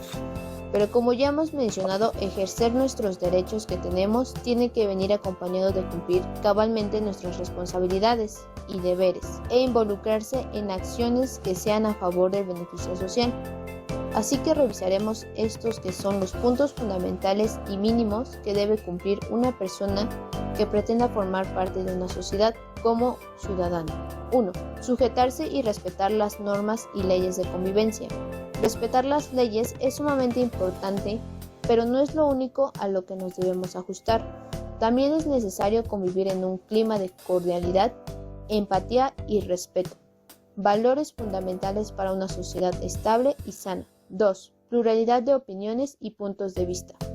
Todos contamos con diferentes formación de nuestra opinión por la variedad de ideas e identidades. Y mientras una opinión esté sustentada, estamos en la obligación de respetar y hacer valer por igual a las perspectivas de los demás. La diferencia ideológica nunca debe ser motivo de discriminación ni exclusión social. 3. Participación en los asuntos de interés público. La participación ciudadana no se reduce únicamente al ejercicio del voto, que sí, es el pilar de la participación democrática, pero solo es uno de tantos deberes que adquirimos. Incluye también adoptar y ejercer nuestro deber con la ecología, el medio ambiente, las minorías, tu propio entorno familiar y vecinal, los asuntos fiscales como el pago de impuestos y la seguridad de todos. Características de la democracia. Podemos definir a la democracia como el modelo de gobierno donde los ciudadanos tienen una participación activa, por medio de los representantes que ellos eligen por medio del voto, quienes llevan las necesidades ciudadanas a los órganos de gobierno para crear leyes y acciones que beneficien a la mayoría. Para alcanzar este grado de ciudadano, en cada país son diferentes los requerimientos y características que hay que cumplir, pero en México basta con tener 18 años y no estar preso. Pero como lo mencionamos, la ciudadanía se extiende más lejos que solo ejercer el voto, sino que implica acciones que demuestren un compromiso con la sociedad a la que perteneces. Entre los puntos que caracterizan a la democracia para sus ciudadanos están libertad de conciencia e identidad, que implica que cada individuo puede tener un pleno control de la construcción de lo que piensa y de lo que es como persona. Elige su personalidad, su religión, su ideología y todos los aspectos que contribuyan a su identidad. Libertad de expresión. Se refiere al derecho que contamos para expresar nuestras emociones, ideas, conocimientos y consignas ante la sociedad. Pero mucho cuidado, la libertad de expresión no es un derecho que nos permita ofender a otros. Por eso, aunque podemos expresarnos libremente, no implica que puedan salir injurias y comentarios racistas, xenófobos, sexistas, homofóbicos o de cualquier tipo que segreguen a alguna persona o grupo social. Derecho al voto, que como ya mencionamos es lo que más consentimos como eje de la democracia, puesto que por medio de las elecciones votamos por los puestos del presidente, gobernador y alcalde para el Poder Ejecutivo y para los diputados federales y locales y senadores en el Poder Ejecutivo. La intención del voto es elegir al que mejor represente nuestras necesidades, en el poder pueda crear las leyes y ejercer las acciones en beneficio de la mayoría. Libertad de culto e ideología. Va muy de la mano con la de expresión, pues aunque podamos elegir la religión o ideología que más nos agrade, también debemos evitar propagar ideas o creencias que vayan en prejuicio de los demás. Sin embargo, mientras estemos enfocados en nosotros mismos, no existe ningún problema y tenemos derecho de ejercer esta libertad de forma plena. Con esto se concluye una lección más de formación cívica y ética, donde revisamos aspectos fundamentales de la vida en la democracia. Te espero la próxima sesión para más detalles de este modelo.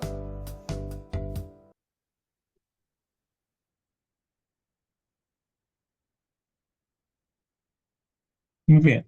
A ver, para hablar de principios y valores democráticos, primero se debe estar sustentado siempre en el funcionamiento de una sociedad democrática, ¿no? Esto también implica mucho lo que son los valores que aseguran las libertades y derechos de los ciudadanos, que respetan y promueven una cultura social democrática armónica. También está relacionado con cómo el gobierno actúa en beneficio del bien común, ¿no? Eso también se detalla en los principales valores. Primero, los principios democráticos eh, tiene distintas perspectivas y también tiene un enfoque claro, ¿no? Que es buscar lo éticamente correcto y también servir para el bien común. Primero tenemos la soberanía popular, que está relacionado mucho con el poder que reside el pueblo, ¿no? Que elige a sus representantes. Es una soberanía popular, ¿no? Que las personas son libres de elegir, de tomar conciencia del poder elegir a sus representantes, ¿no? Por ejemplo, elecciones libres y justas donde van a votar, donde van a representar a sus gobernantes, ¿no? Eso también se llama democracia, ¿no? Entonces, yendo a este criterio, también tenemos lo que es eh, tenemos lo que es también el Estado de Derecho, ¿no? En el cual está relacionado mucho con todos los individuos y el gobierno que están sujetas a la ley, ¿no? Que estas deben ser justas, claras y aplicables de manera imparcial. Por eso se llama Estado de Derecho. Los derechos ciudadanos en su máximo esplendor y poder, y que estos derechos sean cumplidos. Por ejemplo, independencia judicial y garantías legales para los ciudadanos. Siempre la ley debe de construir garantías legales para el ciudadano cuando pasa por situaciones complicadas, ¿no? Entonces,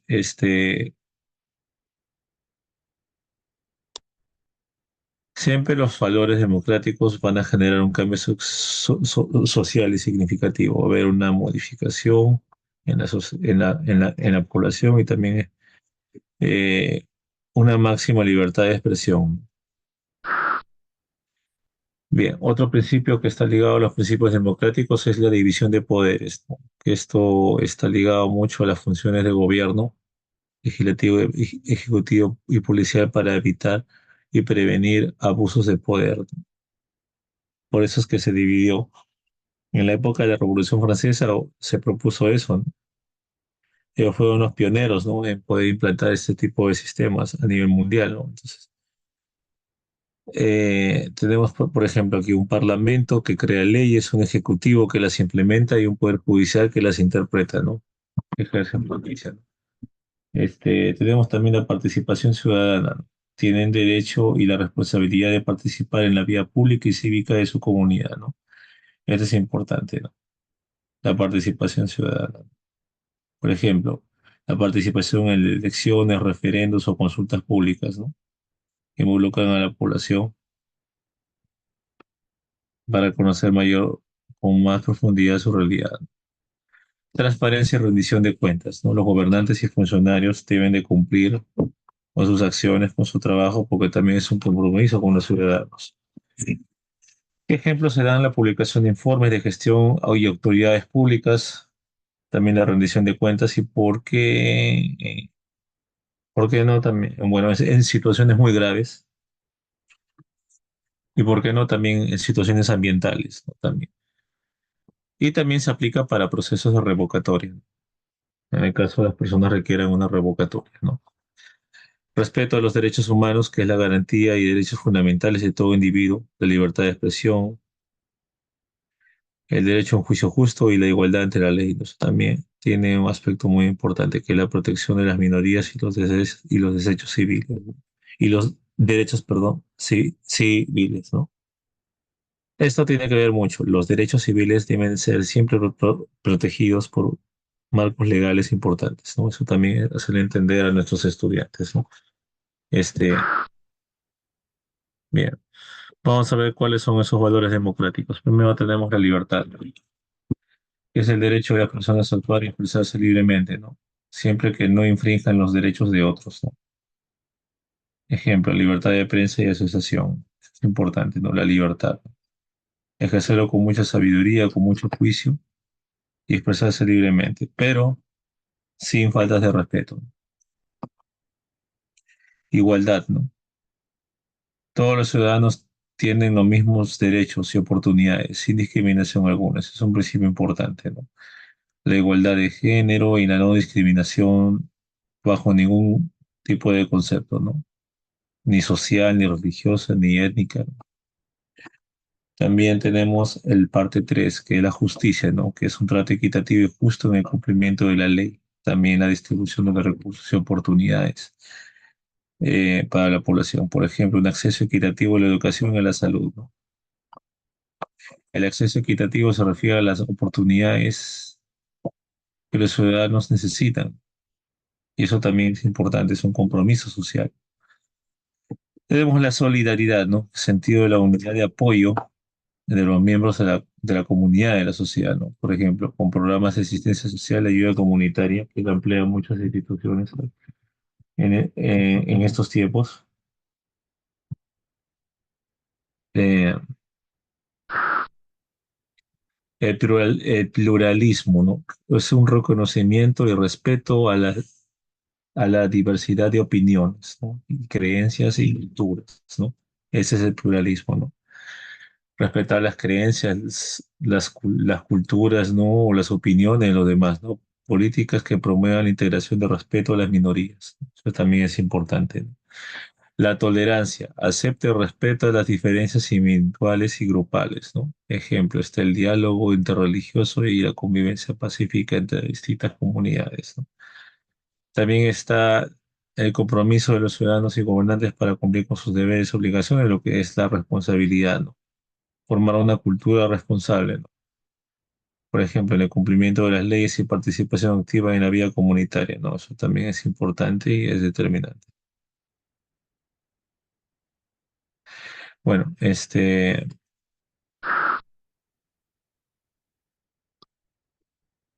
más podemos ver aquí?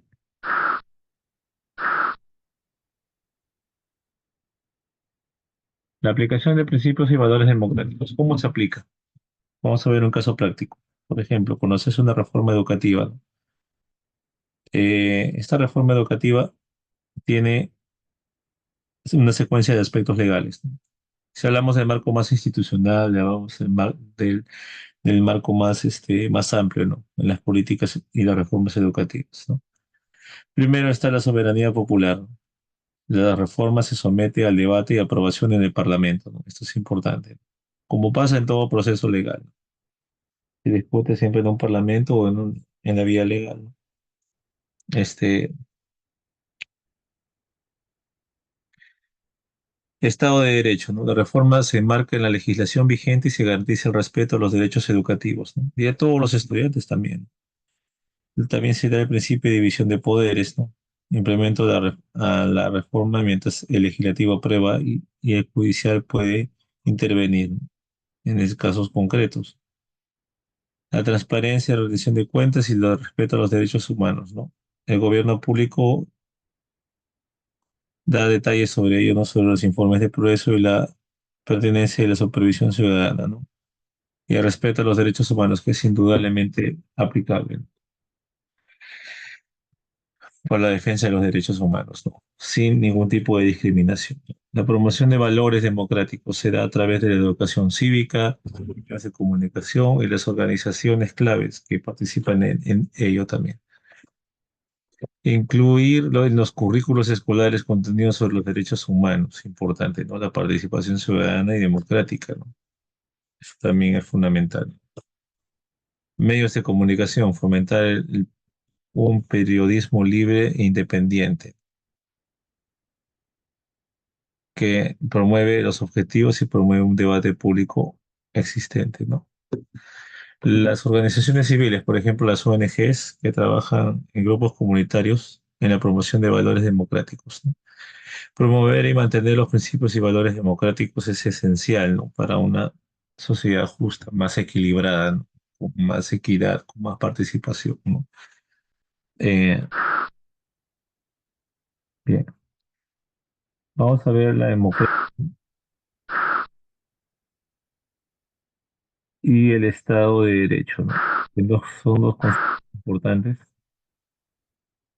que se interrelacionan para garantizar un gobierno justo, ¿no? Transparente y responsable, ¿no?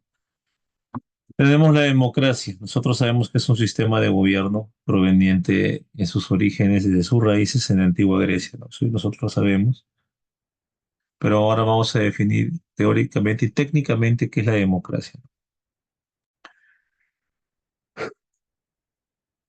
Es un sistema de gobierno, la democracia, en el que el poder reside en el pueblo,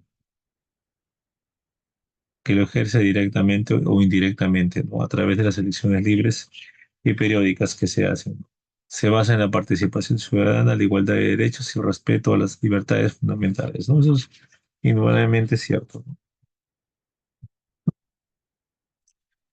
Principios claves de la democracia. Bueno, tenemos una soberanía popular en la cual la ley y el poder siempre emana sobre el pueblo, pero también emana sobre un mismo territorio, ¿no? Que tiene una jurisdicción importante. La participación ciudadana también está relacionado con el derecho y la responsabilidad de participar en en la vida política y cívica, ¿no? De su país. Por ejemplo, las consultas públicas, los referendos, las votaciones, ¿no? Igualdad y libertad, ¿no? Todos los ciudadanos tienen los mismos derechos y libertades. También es importante respetar y poder interiorizar. También está la igualdad ante la ley, ¿no? La libertad de expresión y la prensa, que nunca uno debe olvidar, ¿no? Eso es importante. El pluralismo también, ¿no? Está en respeto a las opiniones, a la diversidad también. Y también está la transparencia y rendición de cuentas, ¿no? En el cual también se rinde cuentas a nuestros gobernantes para que vayan poniendo las cartas en el asunto, ¿no? Eh, si es que el gobernante no cumple algo, se aplica una revocatoria, ¿no? Que ese es un derecho que ya viene ya de bastante tiempo, ¿no? Por eso que la democracia debe ser popular, descentralizada, pero también debe de garantizar los derechos y poder también tener una responsabilidad civil, que eso es lo que buscamos los ciudadanos peruanos, ¿no? En nuestra aquí, en nuestra vida. Bien, vamos a hablar sobre el Estado de Derecho.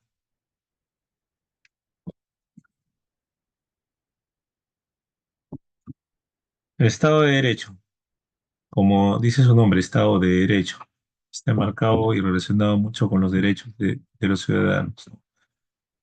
En el cual son respetados y no pueden ser vulnerados. Por eso, el Estado de Derecho Es el principio según el cual todos los miembros de una sociedad, incluidos los gobernantes, condici- están igualmente sujetos a las leyes establecidas, ¿no? Quiere decir que la ley es igual para todos, ¿no? Implica que las leyes deben ser justas y públicas, estables y aplicables de manera consistente. Deben ser estables y deben ser aplicables, ¿no?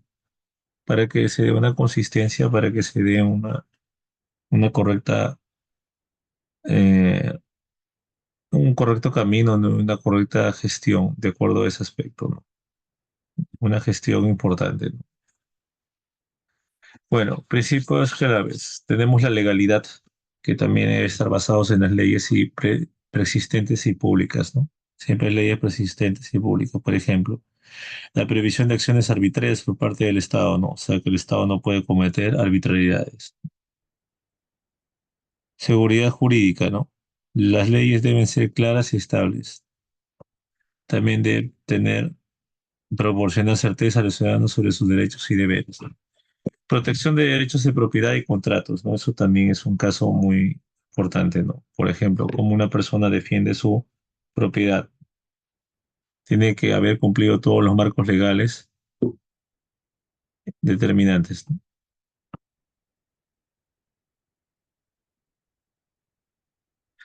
Por ejemplo, una persona que quiere comprar una propiedad, pues también tiene que juramentar, tiene que declarar.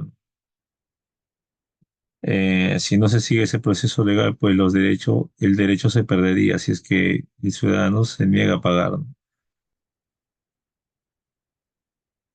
Bien, entonces hasta aquí tenemos este criterio. También está sujeta también ante igualdad ante la ley, ¿no? La ley es igual para todos, sin distintos tipos de discriminación, ¿no? La división de poderes para prevenir el abuso de poder, ¿no? Por eso se creó los tres poderes, ¿no? El ejecutivo, el legislativo y el judicial, para que puedan tomar acciones legales, ¿no? A ver, ya me quedé aquí, ¿no? Ya. Y derechos fundamentales, ¿no? Que tiene que ver con la protección de los derechos humanos y las igualdades que debe haber, ¿no? Es importante, ¿no? Poner o establecer un derecho a un juicio justo y una libertad de expresión importante, ¿no? Bien, el Estado de Derecho está basado en principios de construcción de Estado de Derecho, ¿no? Porque también alude a aquellas formas de convivencia política en la cual el poder estatal se encuentra sometido a un sistema de normas jurídicas. Eso es cierto, ¿no? Porque todos estamos sujetos a leyes, ¿no? ¿Quién no está sujeto a leyes? ¿Quién no? Todos los ciudadanos estamos sujetos a leyes, ¿no? Estos principios está basado en el principio de constitucionalidad, ¿no? Que determina la existencia de la Constitución como norma básica y fundamental, ¿no? En el orden político y jurídico de nuestro país, ¿no? Siempre el respeto por las leyes como es y como debe ser, ¿no? El principio de legalidad que determina la sujeción del Estado y los particulares a la Constitución y a las leyes, ¿no? Esto es importante, ¿no? El principio de legalidad que involucra a toda la población, ¿no? Está enmarcado también en la Constitución. Este, el principio de jerarquía normativa, ¿no? Que determina la visión piramidal del orden jurídico, ¿no? Siempre en toda institución hay un orden jurídico, ¿no? Eso también es importante marcarlo, también es importante eh, resaltarlo, ¿no? Muy bien. Bueno, ¿qué más podemos ver aquí? ¿Qué relación hay entre el Estado de Derecho y la democracia, ¿no? Entre democracia y Estado de Derecho. Bueno, hay una relación muy estrecha, ¿no? Hay una complejidad, todo hay un proceso, ¿no? Por ejemplo, está la complementariedad, ¿no? Ambos se complementan, ¿no? La democracia y el Estado de Derecho se complementan y se refuerzan mutuamente, ¿no? Que es lo ideal, ¿no? Porque está basado en procesos de legitimidad democrática, ¿no? Siempre se debe de poner legitimidad democrática al Estado de Derecho a través de la elección de representantes y la participación ciudadana, ¿no? para que ellos escojan a lo mejor representantes y puedan eh, poner sólidamente sus leyes, ¿no? Eso también es válido y es aceptable, ¿no? Eh, la garantía de derechos, siempre debe haber garantías, ¿no? Asegurar que las decisiones democráticas respeten los derechos fundamentales de los demás, ¿no? Y es que estos se implementan de manera justa y equitativa, ¿no? Eso es importante. Asegura que las decisiones sean las mejores y las que se respeten, ¿no? Control y balance. La división de poderes del Estado de Derecho previene la concentración de poder y facilita la rendición de cuentas. Eso es muy importante porque va a facilitar distintos problemas que tiene nuestro país. Esto también se ve y se valora, ¿no? Se construye, ¿no? Eh, por ejemplo, imagínate un país democrático donde se decide implementar una nueva política educativa, ¿no? Por ejemplo, las políticas educativas, ¿no? Las políticas educativas van a tener un impacto significativo en todas las escuelas y en todo contexto. También tenemos el Estado de Derecho, ¿no? Que también está implementado que la implementación de la política debe seguir procedimientos legales, claros y concisos, pero siempre respetables y respetar los derechos de todos los estudiantes. Y también está sujeto a la revisión judicial si se considera injusta o inconstitucional, ¿no? O inconstitucional. ¿Qué desafíos hay? Desafíos comunes, por ejemplo, ¿qué desafío es? Reducir la corrupción, ¿no? Tanto la democracia como el Estado de Derecho desvía recursos y favorecer intereses particulares. Es importante también. Que también podemos ver también el populismo, ¿no? Líderes populistas pueden intentar concentrar poder y debilitar instituciones democráticas y judiciales. Eso es lo que busca el populismo también. Claro, el populismo moderado busca eh, la armonía y las situaciones ideales que viva también el pueblo. Los populistas utilizan mucho el término pueblo, ¿no? Porque también es un mecanismo de argumento que ellos utilizan. Claro que en algunos momentos no es lo más adecuado o lo más aplicable si dependiendo qué tipo de tema están debatiendo, para que no se convierta en un discurso netamente populista. También se centra en combatir las desigualdades. La falta de igualdad socioeconómica puede limitar la participación efectiva, ¿no? De todos los ciudadanos en el proceso democrático, ¿no? Esto es importante porque hay que combatir la falta de igualdad socioeconómica, ¿no? Eso también se debe a las oportunidades que tengan las personas de poder desarrollarse también. Y eso también implica un trabajo de gobierno para que pueda descentralizar y pueda también llamar a la comunidad, ¿no? A respetar ciertas situaciones relacionadas con su desempeño, con su situación o con sus necesidades, ¿no? Combatir las desigualdades, ¿no? Mantenimiento y fortalecimiento, ¿no? Educación cívica, instituciones independientes y transparencia y participación, ¿no? A través de la educación cívica se puede promover una educación sobre derechos y deberes cívicos y también fomentar una ciudadanía informada, porque eso también va a servir para el estudiante que no caiga en situaciones complicadas y también en caso de que sean de situaciones que no, en el cual los ciudadanos pueden ser vulnerados de sus derechos, lo cual eso también es importante conocer también estos derechos. Bien, las instituciones públicas que también aseguran el control para asegurar la aplicación justa de la ley y la rigurosidad del caso, ¿no? Que son las instituciones públicas, ¿no? La transparencia y participación también que facilita la participación ciudadana en la toma de decisiones. Bueno, eh, perdón, vamos a ver un último video, todos ustedes.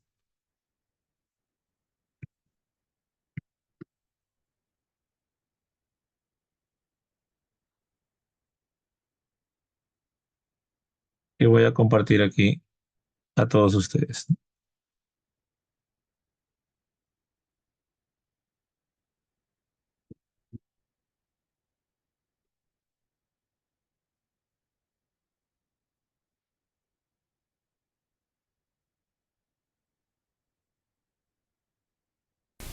La democracia es el punto de encuentro entre la voluntad de las personas y la voluntad general.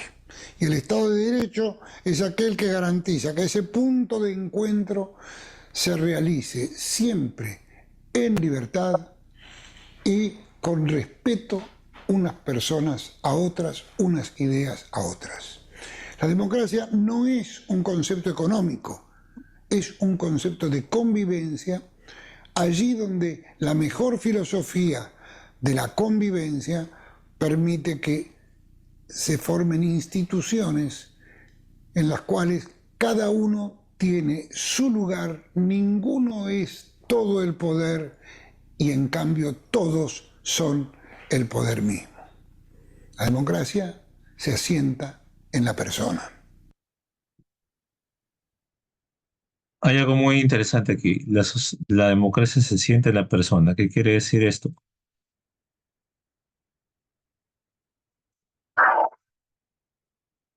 Una bonita reflexión. La sociedad, la democracia se sienta en la persona. Quiere decir de que si no formamos ciudadanos correctos, la sociedad va a seguir en lo mismo y va a seguir siendo lo mismo. Entonces, eso es importante poder clarificar y decir. Esto depende ya de una tarea ardua de la sociedad adulta para poder construir una sociedad en democracia, ¿no? Bueno, pasemos a un último video y luego daremos las gracias por su presencia a todos ustedes y pondremos fin a la ponencia de hoy. A ver.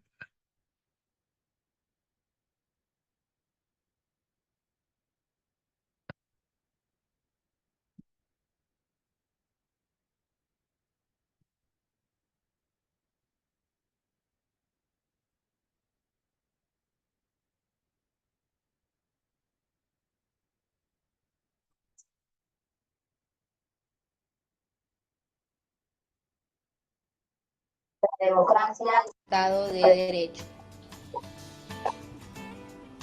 Democracia. La palabra democracia proviene del griego democratia. Demo o demos, que significa pueblo, y kratia, que significa gobierno o poder, lo que nos hace referencia al poder del pueblo. Historia. La democracia surge en Grecia, en especial en la polis de Atenas, en el siglo V a.C., donde los ciudadanos se reunían en asambleas para tomar decisiones importantes sobre su entorno. Democracia como forma de gobierno. La democracia como forma de gobierno es la cual le permite al pueblo elegir a sus representantes a través del sufragio universal, que es lo que hacemos cada 5 años para poder elegir a nuestro presidente. 3 tipos de democracia. La primera, democracia directa. Esta se da cuando los mismos ciudadanos, sin intermediación de representantes, participan directamente en la toma de decisiones de carácter político a través del voto directo. Esta era la forma más usual de usarse la democracia en la Grecia antigua. 2. Democracia indirecta. Es aquella donde los ciudadanos ejercen el poder político a través de sus representantes elegidos mediante el voto en elecciones libres y periódicas. ¿Cómo lo hacemos o cómo lo haremos el otro año al elegir a nuestro nuevo presidente? 3. Democracia participativa. Es un sistema de organización política que otorga a los ciudadanos una mayor, más activa y más directa capacidad de intervención e influencia en la toma de decisiones de carácter público. Características de la democracia como forma de gobierno. El respeto a la voluntad popular, la división de los poderes, periodicidad de funcionarios, acceso a cargos, voto universal, secreto, igual y obligatorio, y publicidad en los actos del gobierno, en lo que es la rendición de cuentas.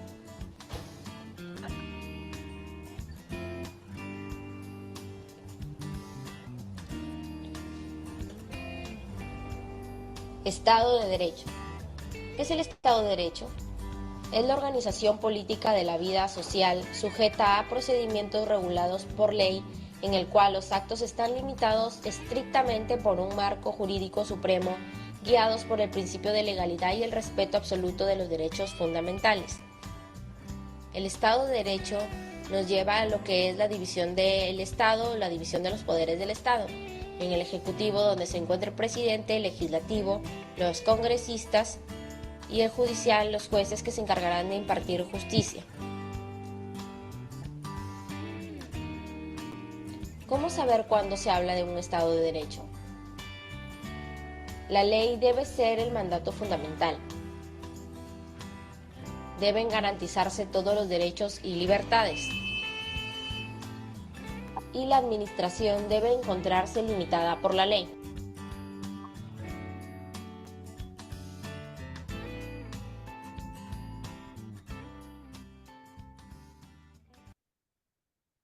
Sí, efectivamente, todas las normativas, toda la aplicación jurídica respecto a la participación ciudadana y el Estado de Derecho, pues tiene que estar sujeto a leyes, ¿no? Las leyes son fundamentales, pero también es importante por cómo la direccionan, porque también eso marca el rumbo de un país también, ¿no? Eso ya requiere una gran responsabilidad, ¿no? De las personas que representan a nuestro país, que representan a toda una nación. Eso también es importante hacer entender a los jóvenes, ¿no? Cómo estas decisiones afectan a los demás, ¿no? Bueno, este, hasta aquí ha sido la ponencia del día de hoy. Bueno, ¿tienen alguna duda, alguna pregunta, algún comentario, por favor, hasta aquí?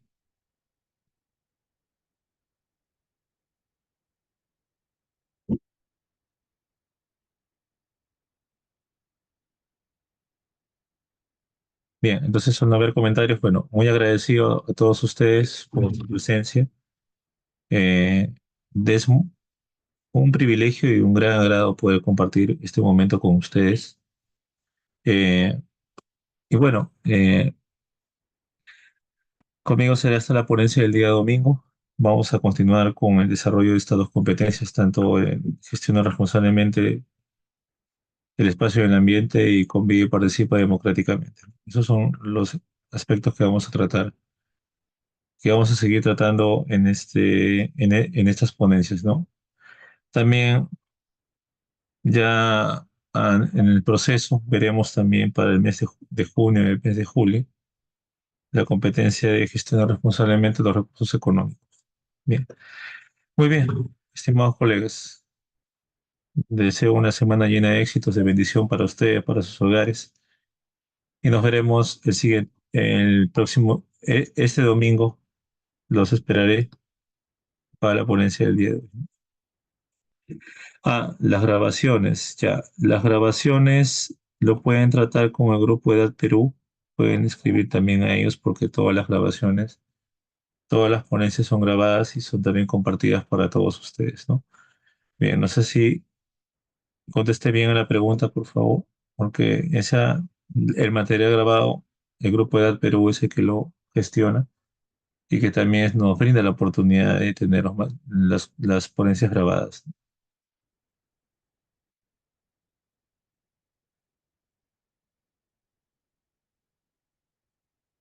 Bien, bueno, un enorme gusto de estar aquí con ustedes. Les deseo una semana llena de bendición. Nos veremos el domingo. Hasta pronto y muchas gracias por su atención.